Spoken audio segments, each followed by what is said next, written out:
Hello everyone and welcome back to my channel. Olga is here. For those of you who haven't yet, please subscribe to my channel. Please hit the bell as well to get the latest notifications about the videos I post out there for you guys. And just so that we get this out of the way as well, and I know I sound like a broken record, but for my new subscribers, new friends, I need to explain. Some of you guys left me comments asking as to why I'm not looking straight into the camera. I have a condition called optic nerve hypoplasia, and due to that condition I have nystagmus. That's the involuntary movement of my eyes, and that's why I'm unable to stop shaking my eyes. So that's what might look to you as though I'm not looking into the camera, but I promise you I am looking into the camera. So with all of that out of the way, I'm going to be doing a little bit of a different video today. I have never filmed anything like this before or in this manner, so bear with me as I plow through this video. It might turn out real great, it might turn out not so great. I don't know what will happen. I just need to try it out and see if this works on my channel or not. So it's going to be like a new group of videos. It's going to be story time / makeup, basically chit chat and doing my own face, and then telling you interesting things about my life. Now that you know what the video is all about, the reason I'm doing something different is because on the last couple of videos, I sounded like I was giving a lecture, and yes, I want to give you all of the facts about makeup and all of the important information, but I also want the channel to be fun and not, give off the impression of being cold and dry. So anyways, with all of that out of the way, guys, let's go ahead and start. Basically, there is nothing on my face right now. I am going to start off with applying some primer, which I apparently did not bring. Dan, can you get me my primer? Or at least pause the video. I am priming my face right now with a Drunk Elephant Bihydra, and I know it's not a primer, it's a very luxurious moisturizer, but I have been using this a lot as a primer, and I really enjoy how sticky it is and how my foundation lasts throughout the day. I mean, I'm able to use like drugstore foundation such as Vitalist CoverGirl and manage to keep it on my face throughout the whole day, and it will actually last because I really primed my face nicely. But the point of this video is not to tell you all of the steps or how I do makeup. The point is to tell you actually what happened. So you obviously, from the title of this video, you saw that my makeup was confiscated, and you want to know exactly what the heck happened. So in order to tell you the story, I kind of need to give you the story before the story. In October of last year, that was about sometime in the mid-October, I got a summons for the jury duty. And at that time, it was really sucky time for me to do jury duty. So me and my husband, we filled out a form asking them to postpone till February. So basically brought us all the way in 2018. So now we were in February. I got my next summons to attend my jury duty. And for those of you who are not in the United States, I understand that a lot of countries have different rules. I don't know if your country has a jury duty that you have to attend as part of being a citizen of the country. But in America, we do. Like, if you are the citizen of the United States, at some point in your life, you will be summoned for jury duty, and you just need to attend, and they will tell you once you actually show up if you are chosen to sit on trial or not. So they will ask you a bunch of questions. Tammy, I already fed you. So they'll ask you a bunch of questions, and basically based on that, they'll tell you yay or nay. And a lot of people try to get their, try to weasel their way out of it, because by law, what happens is you only get paid $10 a day doing this. And if you have a real job, it might actually really be hard on your budget. So a lot of people will try to say things like, oh, I either don't drive or this is a hardship on my family, and try to kind of excuse themselves from the jury duty. And they tell you that you have to call in, and if your group is called, then you have to show up. They tell you either you are selected or not. So of course he's like, well, more than likely you're probably not gonna get called. I mean, I don't see that happening. But even if you do get called, the odds that you will be selected are very slim. So don't you worry about it. Yes, it will be like one day and then you will just go back to your normal life. Anytime anybody tells you that you're not going to be selected for something, this is not going to happen, the Murphy's Law, it will happen. It will happen because this is how life rolls. And I called this Sunday night before. And of course, my group was selected. So I had to like write a letter to my work and explain as to why I'm not working. And he had to drive me to downtown Vancouver. That's not Vancouver, Canada, so don't confuse. We have a Vancouver in Washington State. He even suggested, he's like, there's 2 entrances into the courthouse and you want to go into the rear one because it's going to have fewer people and it's going to be easier to go through that security checkpoint and all of that. And I'm, no, I don't know the building. I'm afraid I'll get lost because I always get lost in the buildings.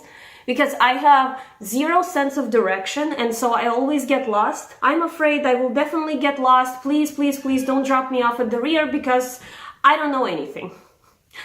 Well, this is what happened afterwards though. So he drove me there and I see this huge line and we start going in. And of course that same morning before we showed up, I noticed like I have very dry eyes and I normally use this Caudalie grape water, and I spray this kind of into my eyes. Disclaimer, don't do it at home. It's not to spray into your eyes, it's to spray on your face.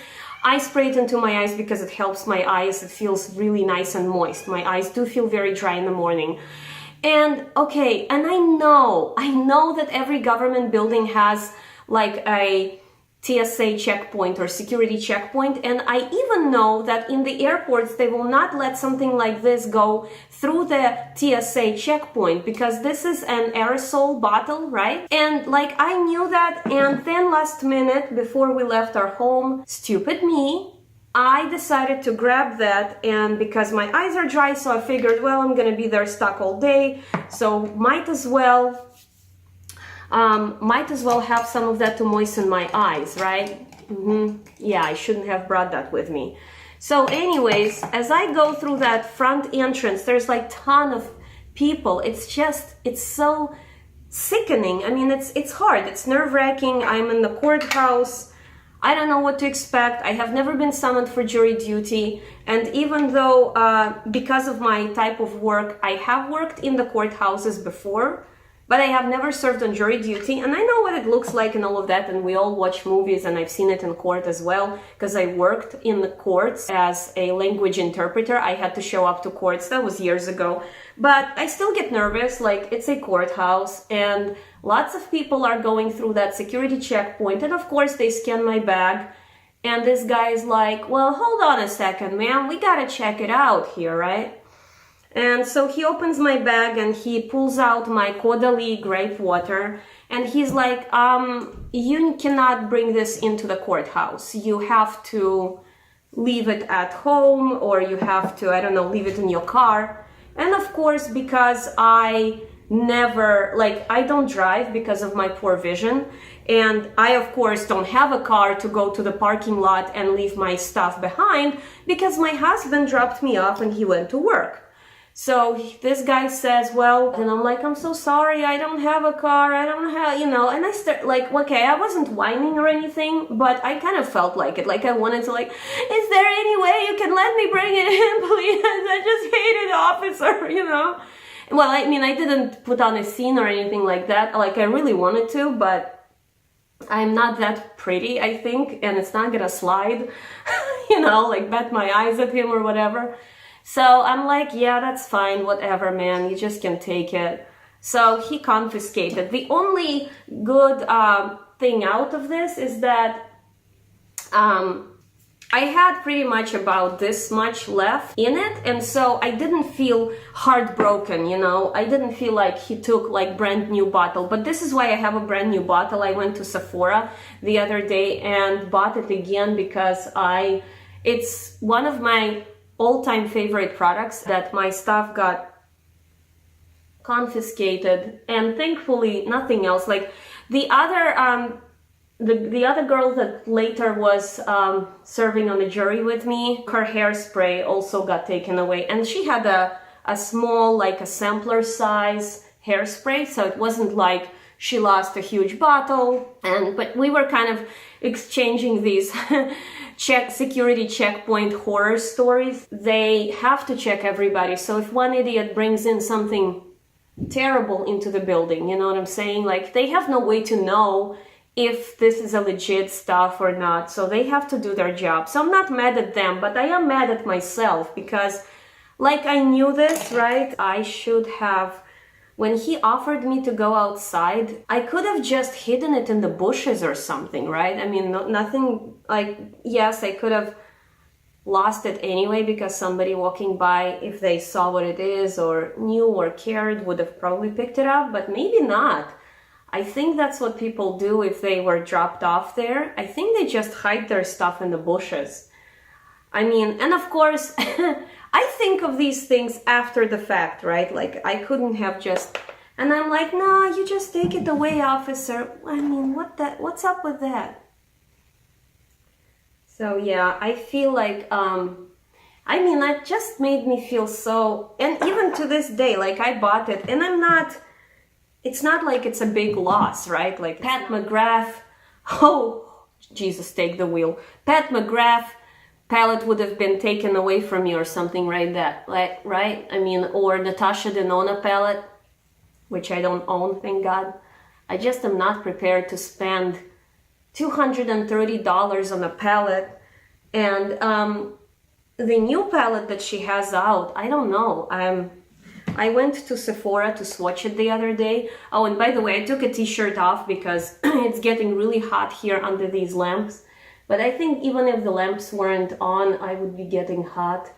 I don't know. I should have hid it in the bushes, I'm telling you. And then I mean, of course, I always think of these things like way after the fact. It's not like I couldn't obviously have thought of that before. No, that's just not possible.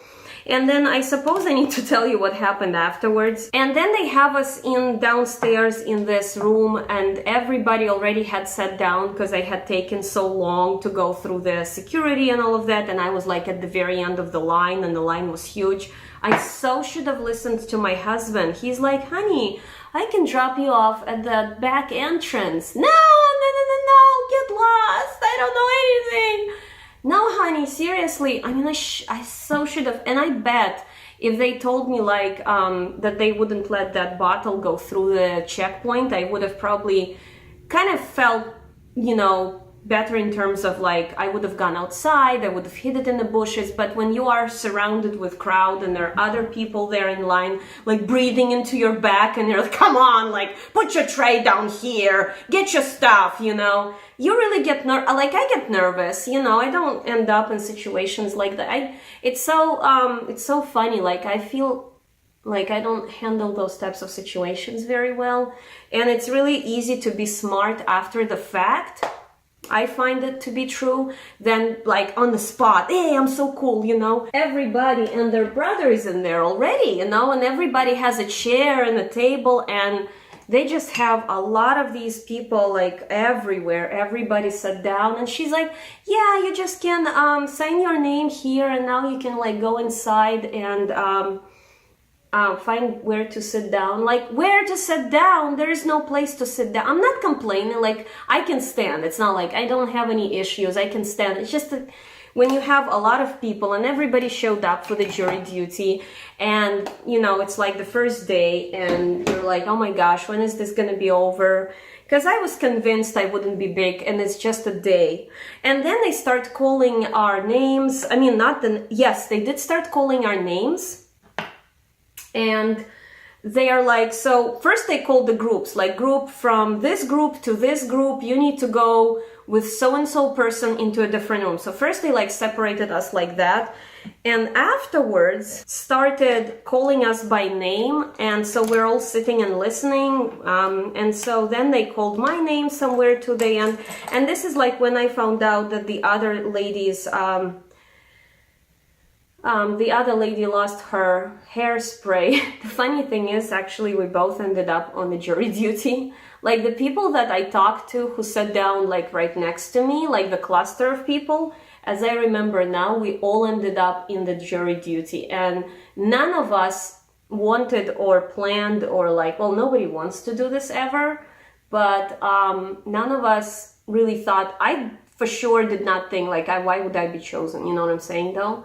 They have so many people. What happened was, so they call us into like upstairs. So we go, all of us go upstairs, and she gives everybody like a number, like a big number, you know, the numbers that you have when you're at the auction. Sold to the lady in a hat with a 23 number over there. My number was, I don't remember what my number was. I think it was like 22 or something. I don't know. And we sit down, then there is a judge. And apparently, as I now know, they had everybody in the room, like everybody who was pertaining to that case, you know, the defense, the prosecutor. I'm not going to go into the details of the case because that's, I think it's kind of inappropriate, but I'm just going to tell you how they worked with us as the jurors, and then like tell you how we got chosen. So the both sides would ask us questions, like they would ask us, what do we think is this? How would we feel in this situation? They would give us different scenarios and our thoughts on the situation. And it was kind of crazy because, like, if you have some sort of excuse, like if you want to excuse yourself out of the jury duty, you need to like tell right there, right then and there, like in the open, you know? So like they say, if you have any kind of medical condition, or if you have something going on, you need to tell us now, because that's the time to speak up. Because if you don't, they will assume that everything is fine and you will get picked. And let's say you can't commit to this, and so then you're like in trouble, especially if it's like a medical condition. Like say you have like diabetes, right? And you need to do your blood sugar levels at certain times, or you need to do medication at the certain times. And the parking lot for the jurors, I mean, it was always like every single day it was so full, especially the first 2 days, it was extremely full. And they told us that it was going to get better in the future, like the next days once they have chosen everybody. But like, what do I care? But I mean, I don't drive, but my husband, I mean, he has to park somewhere to pick me up and all those kinds of funny things. And he went to work fully convinced that I would not be picked. Like we didn't think anything of this. So of course they ask questions, and if I'm asked a direct question, I'm going to give an honest answer. And I'm not going to make up something that isn't there. Like, especially when they tell, like, you have to tell the truth. Like, I am very easily, you know, impressed with all of that, I guess. And I just tell as it is. Like, they asked me like, well, what was your job? And they asked us what our jobs were, and I told them, I said, I am the language interpreter, so I help people who don't speak English. And of course, my big mouth, I had to tell them, oh yeah, and I worked in courts as interpreter. Why the heck did it? It's like I myself like volunteered this completely unnecessary amount of information, and oh yeah, so you know how the system works, great, we want you. You know, I mean, they didn't say it, but like, you know what I'm saying? Like, if somebody asks you on the phone, what's your address, why the heck are you giving them your phone number? You see what I'm saying? Like, you don't want to give them extra information. And I've known this all along, but I guess maybe I got nervous, and then my makeup got taken away from me, like that bottle, and so I was like blabbering all over the place. I don't know. But they picked me, and they picked that girl, and they picked the guy. Oh my gosh. And people were like, because the judge is like, you better speak up if you have any kind of medical condition, because if you don't tell us, we're gonna freaking pick you.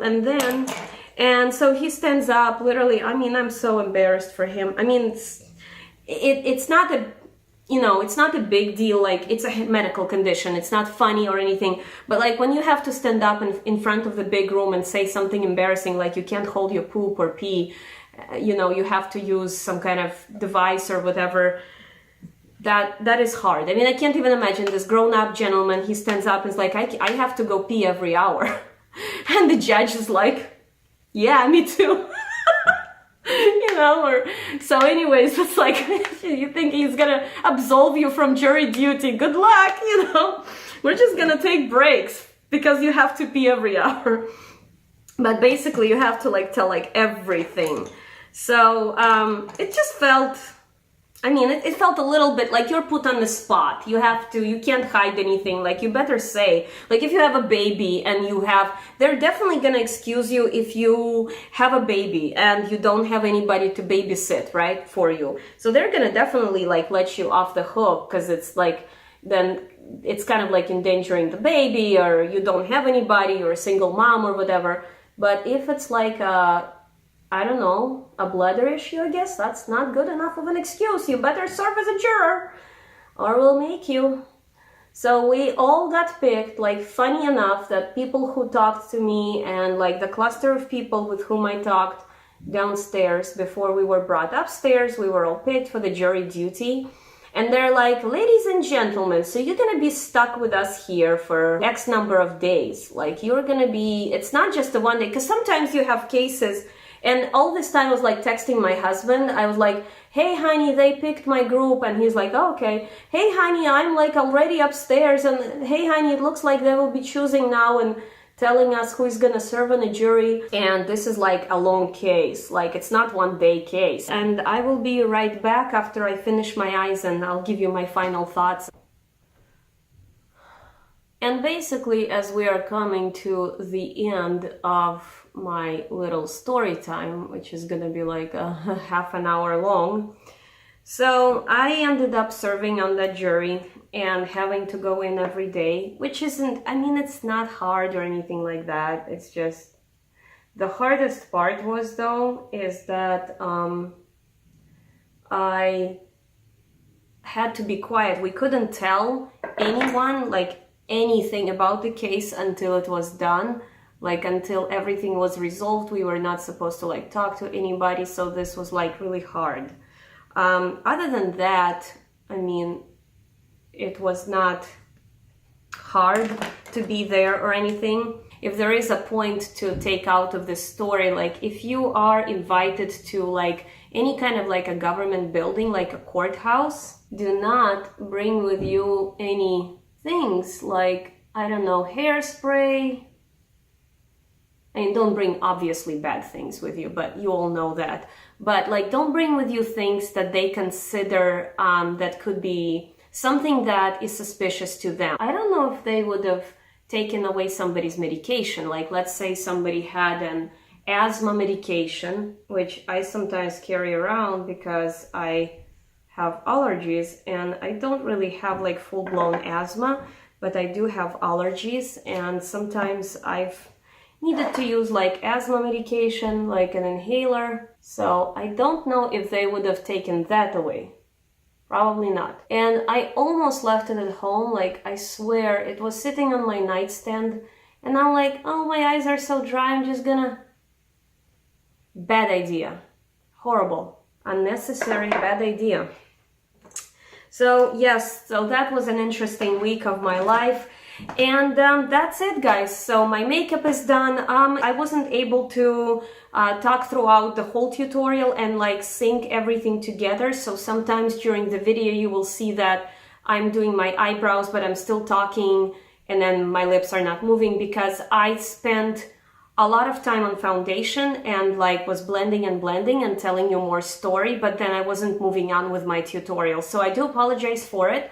Like I said, I'm not exactly experienced yet in this particular way of doing the video, like talking through my story and doing the tutorial. Normally when I do makeup, I don't talk to anybody. So this is like the very first time I'm doing something like this. I hope that you will hit the like button. If you have any kind of comments, be nice. Thank you very much.